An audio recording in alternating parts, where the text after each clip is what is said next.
বৃহস্পতিবারের ব্রতকথা, এক হৃদয়স্পর্শী মাহাত্ম্য কাহিনী। কোলাহলময় এক ব্যস্ত নগরে বাস করতেন শেঠ ধনরাজ, একজন প্রসিদ্ধ ও প্রভাবশালী ব্যবসায়ী। সেই শহরে এমন মানুষ খুব কমই ছিল যারা তার নাম জানত না। তার বিশাল প্রাসাদের সামনে দিয়ে কেউ একবার হেঁটে গেলেই বুঝে যেত এই মানুষটির ঐশ্বর্য কতটা বিপুল।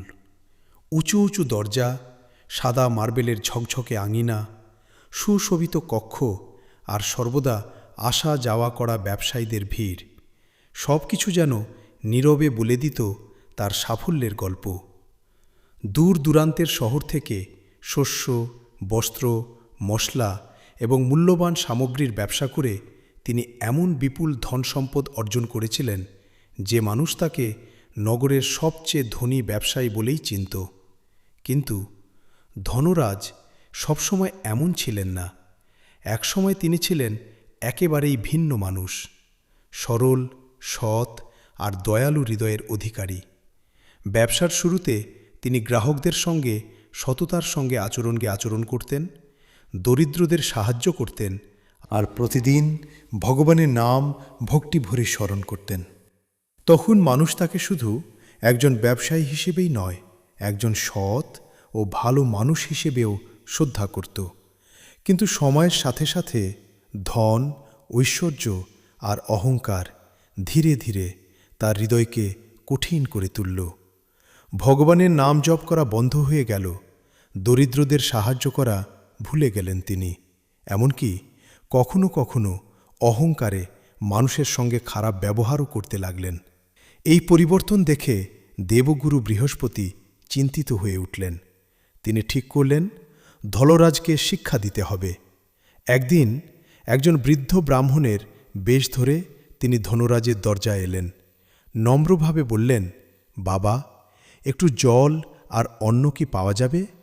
কিন্তু অহংকারে অন্ধ ধনরাজ তাকে তাড়িয়ে দিলেন। যাও, এখানে ভিক্ষা দেওয়ার সময় নেই। বৃদ্ধ ব্রাহ্মণ শান্তভাবে চলে গেলেন। কিন্তু সেই মুহূর্ত থেকেই ধনরাজের ভাগ্যের চাকা ঘুরতে শুরু করল। কিছুদিনের মধ্যেই তার ব্যবসায় লোকসান শুরু হল। একটির পর একটি ক্ষতি, ঋণ আর সমস্যার জালে জড়িয়ে পড়লেন তিনি। বিশাল প্রাসাদ ফাঁকা হয়ে গেল, ব্যবসায়ীরা আর আশা বন্ধ করে দিল। একসময় যে মানুষ ছিল নগরের সবচেয়ে ধনী, সেই হয়ে গেল নিঃস্ব, একাকী, অসহায়। ধনরাজের স্ত্রী ছিলেন এক ভক্তিময়ী নারী। তিনি প্রতিদিন ভগবানের নাম জপ করতেন এবং বৃহস্পতিবারের ব্রত পালন করতেন। তিনি স্বামীকে বললেন, এসবই আমাদের কর্মের ফল। চলুন আমরা আবার ভগবানের শরণ নিই, বৃহস্পতিবারের ব্রত পালন করি, দান করি আর ভক্তি ভরে প্রার্থনা করি। প্রথমে ধনরাজ রাজি ছিলেন না, কিন্তু দুঃখ কষ্টে ভেঙে পড়ে তিনি শেষমেশ সম্মতি দিলেন। তারা একসাথে ভক্তি ভরে ব্রত পালন করতে শুরু করলেন।